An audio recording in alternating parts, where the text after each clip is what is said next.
예, 조성훈 차장님. 예.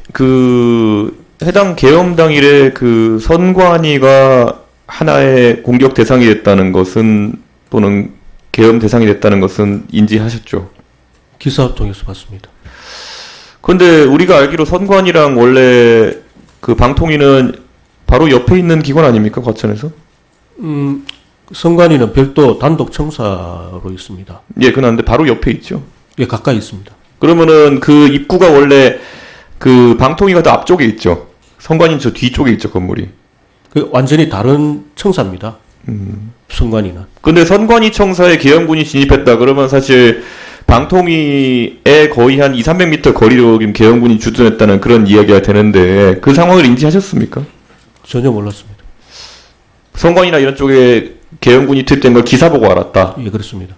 그러면은 방통위에는 당직이나 이런 거를 통해서 인지한 사람이 전혀 없었고 청사 관리하는 사람들도 연락을 주지 않았다 이런 말씀입니까? 예, 저는 보고받은 바는 없습니다.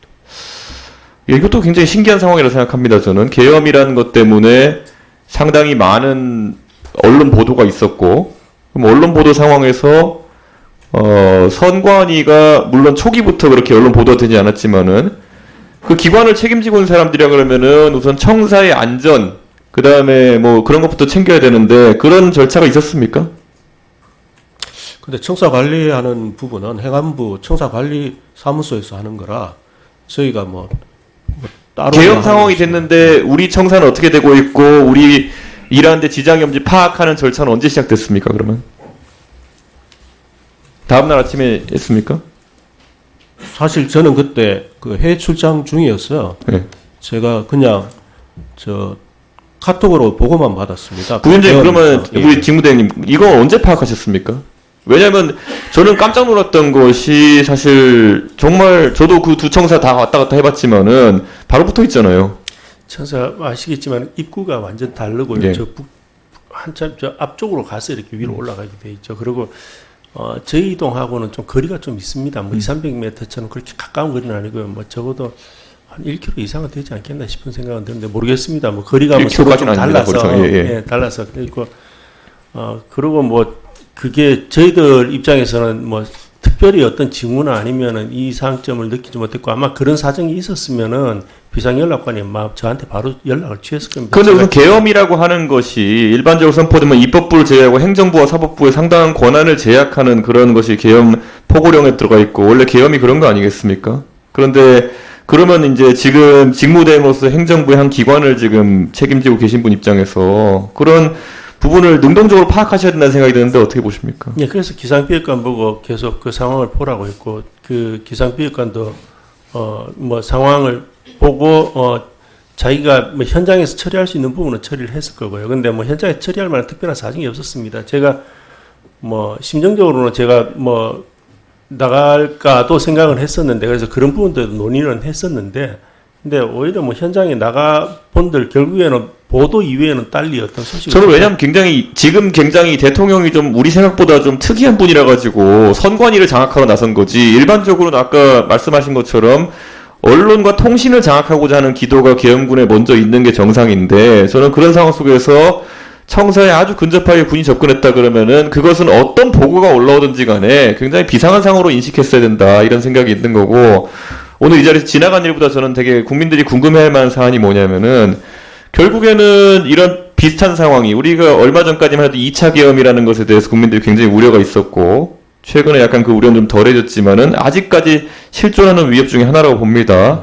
이런 상황이 발생했을 때 직무대행께서는 만약에 어떤 이런 지시, 그러니까 통신과 언론을 장악하라는 지시가 내려왔을 때 어떻게 대응하시겠습니까? 국민들에게 속 시원히 말씀 주십시오. 그 역시도 가정적인 게 아닙니다. 지금 이 상황에서는 답을 주셔야 되는 겁니다. 지금 군에서도 보면은 군 지휘관들이 하나하나 본인이 어떤 판단했다. 보니까 선관위에 투입됐던 그 병력 같은 경우에는 위에서는 가라고 지시 내리고 밑에 있는 현장 출동했던 병력 같은 경우에는 이건 안 될 것 같다 그러니까 편의점 가서 라면 먹고 와라 이렇게 해가지고 사실 좀 다른 판단을 했고 이거는 직무대행께서 만약에 통신을 차단해라 아니면은 언론에 대해 적극적인 검열 조치를 해라 이런 지시가 내려온다. 가정적인 상황입니다. 그럼 어떻게 대응하시겠습니까? 이거는 꼭 공직자가 어떻게 대응할지 국민들이 알고 싶어 합니다, 지금. 글쎄요, 그 부분에 대해서는 제가 뭐 일방적으로 결정 내릴 부분도 아닌 것 같고요. 그리고 지금 결정하셔야 됩니다. 이거는 지금 통신 결정을 해도 예. 간부들이랑 논의를 해서 하지 않겠습니까? 아니, 간부들은 당연히 장의 눈치를 보는 것이고 통신을 장악해라. 예를 들어서 지금부터 뭐 핸드폰 통화를 뭐 새벽에는 못하게 차단해라. 뭐 이런 명령이 내려왔다. 그러면 이걸 이행하시겠습니까? 그거를?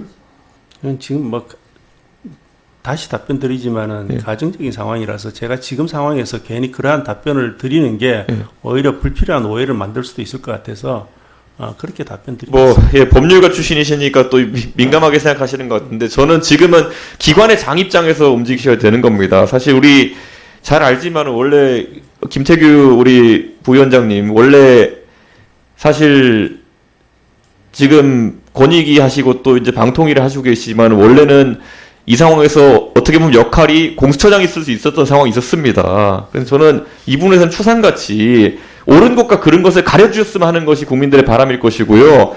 저는 이건 의원 개인으로서의 바람 또는 아마 국민들로서의 바람은요. 만약에 그런 이상한 명령이 내려온다. 통신이라는 건요. 지금 주식시장도 떨어지고 지금 환율도 올라오고 이러는데요. 대한민국에서 통신이 만약에 계엄에 의해서 차단되는 상황, 그래서 정보 유통이 막히는 상황, 그게 되면요. 산업이 무너지고 대한민국 국채 자체가 무너질 수 있는 겁니다. 거기에 책임감을 가지고 가치 판단을 해 주십시오. 만약에 그런 부당한 명령이나 부당한 상황이 발생하게 되면요.